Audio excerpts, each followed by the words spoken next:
What if I told you your fluffy best friend, currently snoring on the couch, used to be a howling wild hunter, and that you played a huge part in their transformation? Prepare to have your mind blown as we embark on an incredible journey through millions of years, exploring the often surprising story of how fearsome wolves transformed into the diverse, goofy, and endlessly loyal dogs we know and love today. We'll uncover the key evolutionary milestones and the unique, unbreakable partnership that changed two species forever. Stay tuned to unlock the secret history of our most faithful companions, understand the fascinating science behind their domestication, and gain a whole new appreciation for the extraordinary, one-of-a-kind bond we share. This isn't just history, it's the epic tale of friendship.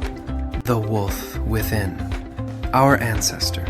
Before we dive into the fluffy slippers and squeaky toys, let's go back to the beginning. Can you truly imagine your pampered pug sharing a family tree with a creature of the wild, untamed wilderness? It might be hard to believe when you look at a tiny chihuahua or a fluffy poodle, but every single domestic dog on earth, from the smallest teacup to the largest Great Dane, shares a common ancestor, the gray wolf. Genetically, the difference between your golden retriever and a wild wolf is remarkably small, almost like the difference between you and your slightly more adventurous cousin who lives off-grid. Despite the vast differences in appearance and behavior today, the DNA doesn't lie. Your dog carries the ancient echoes of the wolf, a testament to one of the most incredible evolutionary journeys on our planet. So, how did this transformation from howling apex predator to demanding lap warmer actually begin? And when did this epic saga of friendship truly kick off? When and where did the magic happen? Was it a sudden, dramatic moment like a wolf walking up and asking, "Excuse me, do you have any spare kibble?" Or a slow, creeping alliance forged in the Ice Age? For years, scientists debated exactly when and where dogs first emerged. The consensus now points to domestication occurring between 15,000 and 40,000 years ago. That's right, potentially before even the invention of agriculture. As for where, while there's still some scientific discussion, evidence often points to Eurasia, possibly in multiple locations, or a single origin point in East Asia or Siberia. This wasn't some quick decision. This was a long-term, slow-burn relationship that began tens of thousands of years ago, right in the thick of the last ice age. Picture early humans, bundled in furs, sharing their campfires with, well, we'll get to that. Forget grand strategies. The real secret to turning wolves into pups might have started with something far less glamorous. Leftovers. The scavenger hypothesis, a friendship born of hunger. What if the first step towards domestication wasn't about humans actively taming wolves, but about wolves choosing us? One of the most compelling theories is the scavenger hypothesis, or self-domestication. Imagine groups of less fearful, more curious wolves, drawn to the scraps left behind by human hunter-gatherers. These wolves, bold enough to approach, but not aggressive enough to be driven off, found a consistent food source. Over generations, the wolves that were more tolerant of humans thrived, as they had better access to food. So essentially, the original dog whisperers were just really messy eaters, unknowingly starting a revolution with their discarded mammoth bones. Who knew slobby habits could lead to such a beautiful friendship? This wasn't a master plan by humans. It was a mutual, albeit initially unintentional, benefit.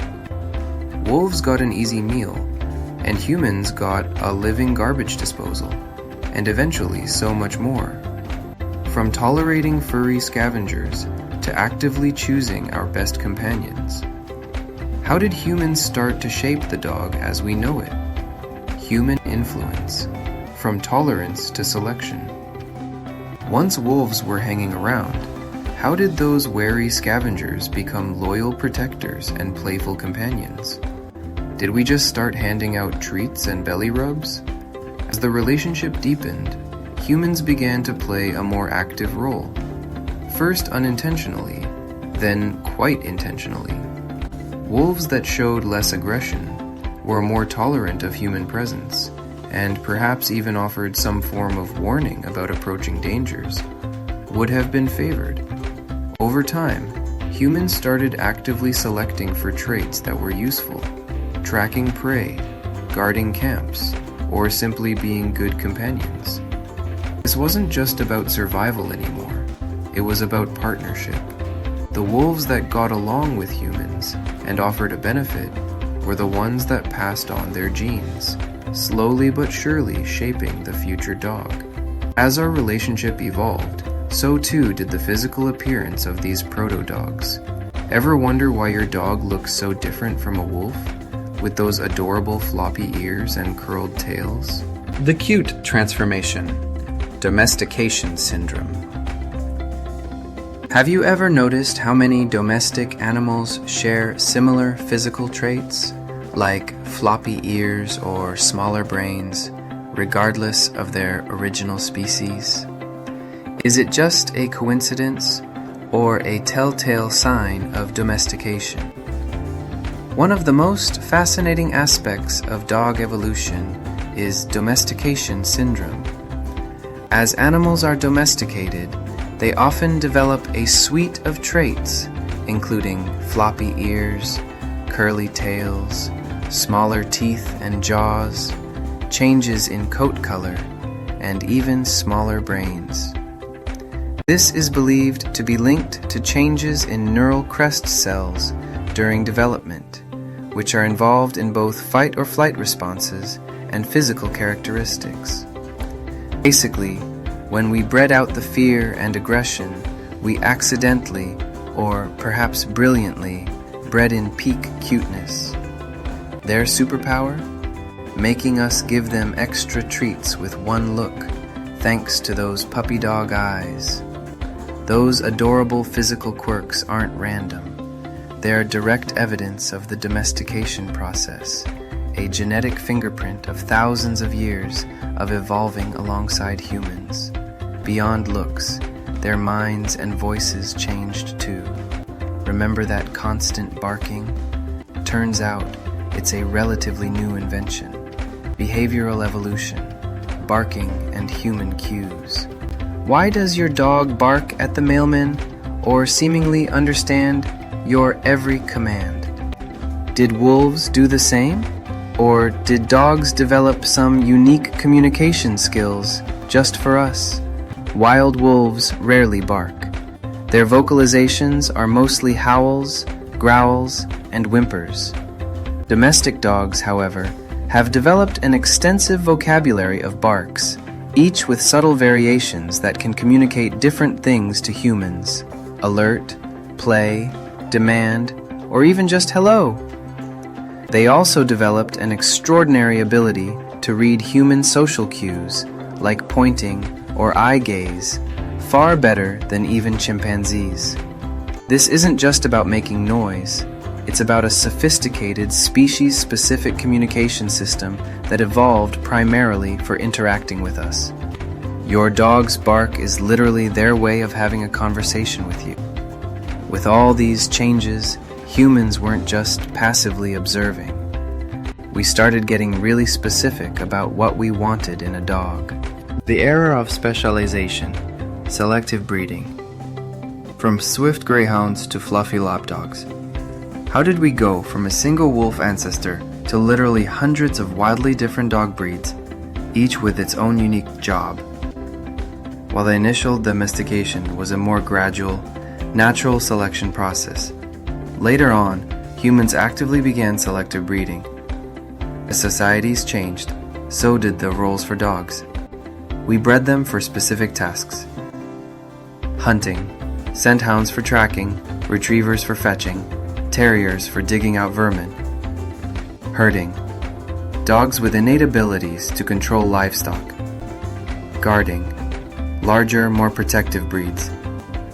Companionship, smaller, more docile breeds for warmth and affection. This intense artificial selection, especially in the last few hundred years, is what led to the incredible diversity of dog breeds we see today. So, we basically went from, hey, this wolf helps us hunt, to, I need a dog that looks like a mop, fits in a purse, and only barks at squirrels. Make it happen. Every breed is a living testament to human ingenuity and our ever-evolving needs and desires. Your dog's specific breed characteristics are a direct result of thousands of years of careful, and sometimes quirky, human design. This journey wasn't one-sided. The relationship between humans and dogs has truly been a co-evolutionary dance. The unbreakable bond, a co-evolutionary success story.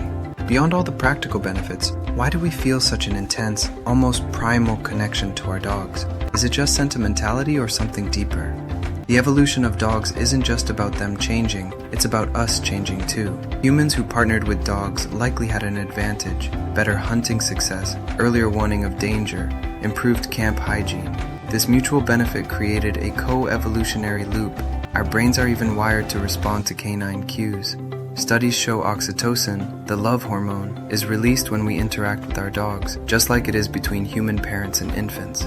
The human-dog bond is one of the most unique and successful interspecies relationships in history. We didn't just domesticate them, we evolved together, shaping each other's very existence. From wild, wary wolves scavenging scraps, to pampered pets who nap on our beds and demand belly rubs, the evolution of dogs is an epic tale of survival, adaptation, and an enduring partnership. Every wag of a tail, every happy bark, every comforting nudge is a living echo of millions of years of shared history. Our dogs aren't just pets, they are walking, barking, shedding masterpieces of co-evolution. Understanding this incredible journey only deepens the already profound love we have for our four-legged family members.